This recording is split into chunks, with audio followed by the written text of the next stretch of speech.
ඔගුල හැමෝම ආයිබුවන් කියලා පිළිගන්නවා වුඩ් මාස්ටර් YouTube channel එකට. ඉතින් දැව කර්මාන්තේ එහෙමත් නැත්නම් වුඩ් ඉන්ඩස්ට්‍රි එකේ නිෂ්පාදන ක්ෂේත්‍රය සහ ඉදිකිරීම් ක්ෂේත්‍රය වලට අදාළව වඩාත්ම වැදගත් වෙන අංශ ගැන තමයි අපි මේ YouTube channel එකෙන් කතා කරන්න බලාපොරොත්තු වෙන්නේ. එහෙනම් අද අපි වැඩි කතා නැතුව යමු වීඩියෝ එකට. හරි අපි මෙහෙම හිතමුකෝ ඔයා දැනට ඔයාගේ ව්‍යාපාර ස්ථානය දැවලින් අලංකරණය කරන්න බලාපොරොත්තු වෙන කෙනෙක් නම් එහෙමත් නැත්නම් ඔයා දැනට නිවසක් ඉදි කරගෙන යන කෙනෙක් නම් ඒත් නැත්නම් ඔයා දැනට ඔයාගේ නිවසේ මොකක් හරි අලංකරණ කටයුත්තක් දැව යොදාගෙන කරන්න බලාපොරොත්තු වෙනවා නම් ඔයාගේ තියෙන දැව ආරක්ෂා කර ගැනීම පිළිබඳව ඔයාලට ලොකු ගැටලුවක් ඇති. අපි අද කතා කරන්න යන්නේ ඔයාගේ දැව කොහොමද ආරක්ෂා කරගන්න කියන එකයි. පාටේ දැව ආරක්ෂා කරගන්න වඩාත්ම වැදගත් වෙන දැව පදම් කිරීම කියන එහෙම නැත්නම් wood treatment කියන්නේ මොකක්ද කියන එක ගැන තමයි අද අපි කතා කරන්න බලාපොරොත්තු වෙන්නේ.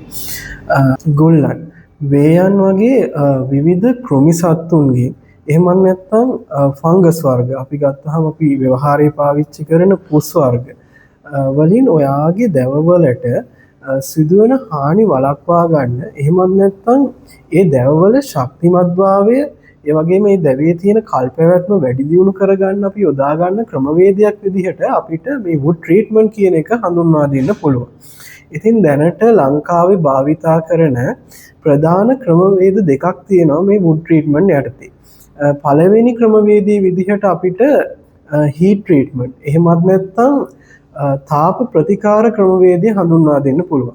දෙවැනි ක්‍රමවේදයේ විදිහට chemical treatment එහෙමත් නැත්නම් අපි කියනවා රසායන ප්‍රතිකාර ක්‍රමවේදයක් කියලා. මෙන්න මේ ක්‍රමවේද දෙක අපිට ප්‍රධාන වශයෙන්ම දැනට ලංකාව තුළ භාවිතා වෙන ක්‍රමවේද දෙකක් විදිහට හඳුන්වා දෙන්න පුළුවන්. ඉතින් මේ ක්‍රමවේද දෙක ගැන අපි ඉස්සරහ වීඩියෝ එකකින් මීට වැඩි දීර්ඝව සහ වෙන වෙනම සාකච්ඡා කරමු. දැන් අපි කතා කරමු ඇයි අපිට wood treatment එකක් එහෙමත් නැත්නම් දැව පදම් කිරීම මේ තරම් වැදගත් වෙන්නේ කියලා. ප්‍රධාන වශයෙන්ම දැවයක් ගත්තහම එහෙම නැත්නම් ලීයක් ගත්තහම ලීයක අපිට මූලිකවම දකින්න පුළුවන් ප්‍රශ්න දෙකක් තමයි ෆංගස් වර්ග එහෙම නැත්නම් පුස් වර්ග නිසා ඇතිවන ගැටලු.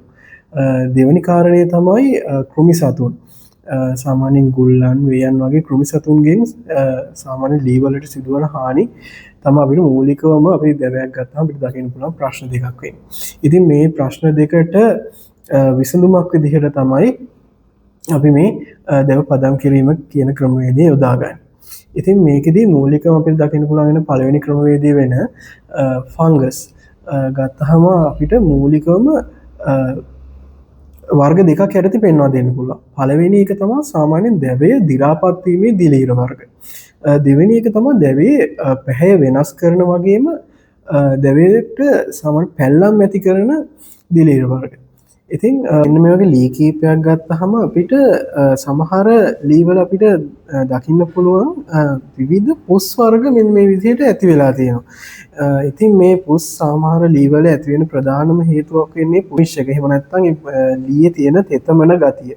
ඉතින් මේ තෙතමනයත් එක්ක තමයි මේ ලෑලි වල මේ විදිහේ ෆංගස් වර්ග ඇතිවීම ආරම්භ වෙන්නේ.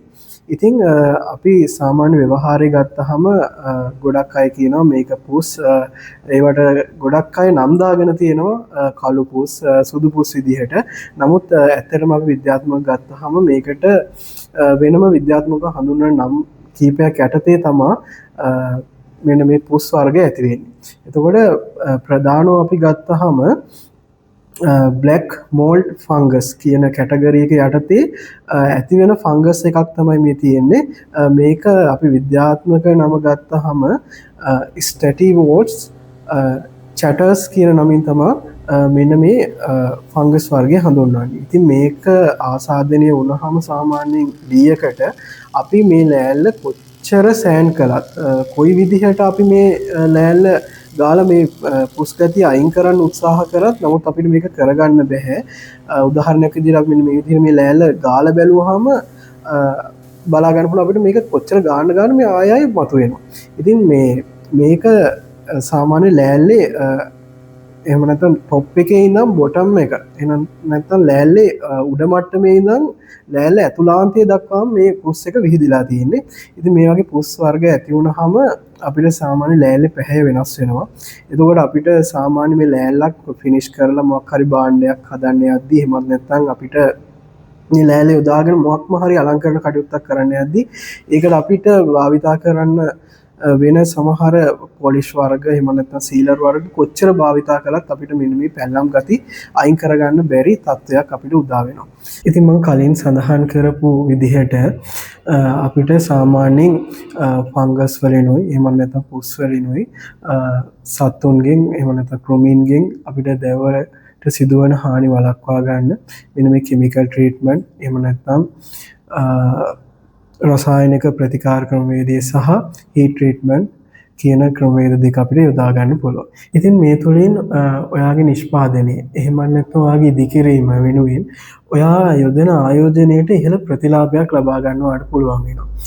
මොකද අපි සාමාන්‍යයෙන් ගත්තොත් ඔයා යම්කිසි ව්‍යාපෘතියක් ආරම්භ කරලා ඒකේ මේ මම ඉහත සඳහන් කරපු විදිහේ යම්කිසි ගැටලු මතුවනාට පස්සේ ඒක ඔයාට නැවත සිදු කරන්න වෙනවා කියන්නේ ඔයාට ඒක ලොකු මුදලකුත් ලොකු කාලයකුත් වැය කරන්න සිද්ධ වෙනවා. ඒ වගේම අපිට දැව පදම් කිරීම තුළින් ඔයාගේ දැවේ කල් පැවැත්ම ඒ වගේම ඔයාගේ දැවයට සිදුවෙන්න පුළුවන් හානි වළක්වා ගන්න පුළුවන් වෙන නිසා ඒකේ ගුණාත්මක භාවයත් වැඩි දියුණු කරගන්න ඔයාලට පුළුවන්කම ලැබෙනවා. ඉතින් ඔයා හිතන්න ඔයා සාමාන්‍යයෙන් මේ දැව යොදාගෙන උළුහව් ජනෙල් එහෙම නැත්නම් ගෘහ භාණ්ඩ නිෂ්පාදනය කරන කෙනෙක් නම් අපි දකින ප්‍රධාන ගැටලුවක් තමයි සාමාන්‍යයෙන් උළුහව් ජනෙල් හදන කෙනෙක් නම් උළුහව් ජනෙල් හැදුවට පස්සේ මේ උළුහව් ජනෙල් වල යම්කිසි ඇදවීම් සිදු වෙනවා. එතකොට මේවා නැවත ආයේ සකස් කරන්න ගියාම ලොකු පිරිවැයක් දරනවා. ඉතින් අපි සාමාන්‍ය මෙන්න මේ හීට් ට්‍රීට්මන්ට් කියන ක්‍රමවේදය යොදාගත්තාම අපිට සාමාන්‍ය දැවයක තියෙන මොයිස්චර් එක එහෙම නැත්නම් තෙතමනය ඉවත් කර ගැනීමට හැකියාව ලැබෙන නිසා මේකෙන් ඔයාලට ලැබෙන ලොකු ප්‍රතිලාභයක් තමයි මෙන්න මේ දැව යොදාගෙන ඔයා කරන නිෂ්පාදනය. එහෙම නැත්නම් ඒක ෆික්ස් කළාට පස්සේ ඔයාට ඒකේ ඇදවීම් තුලින් එහෙම නැත්නම් ඒකේ පැහැ වෙනස් වීම තුලින් ඇතිවෙන ගැටලු වලට නිරාකරණය කරගන්න පුළුවන් වෙනවා. ඉතින් මේ තුලිනුත් ඔයාට ලොකු කාලයක් වාගේ මුදලක් ඉතුරු කරගන්න හැකියාව ලැබෙනවා. ඒ වගේම අනිත් පැත්තෙන් ඔයාට මේ කරන නිෂ්පාදනය එහෙම නැත්නම් ඔයා කරන ඉදිකිරීම දිගු කාලයක් පවත්වාගෙන යන්න ඔයාට මෙන්න මේ දැව පදම් කිරීම ක්‍රමවේදය ඔයාට ගොඩක් උපකාරී වෙනවා. ඉතින් ඔයාට අද වීඩියෝ එක සම්බන්ධයෙන් මොකක්ම හරි ගැටලුවක් යෝජනාවක් අදහසක් තියෙනවා නම් පල්ලෙහා කමෙන්ට් සෙක්ෂන් එක තියෙනවා ඔයාට. ඒ වගේම ඔයාට අපි ගැන වැඩිදුර විස්තර දැනගන්න ඕන නම් අපේ Facebook page එකත් ඒ වගේම වෙබ්සයිට් එකේ link එකත් පල්ලෙහා description එකේ දාලා තියෙනවා. ඉතින් තවත් මේ වගේම වීඩියෝ එකක් අරගෙන එනතුරු ඔබට සුබ දවසක්.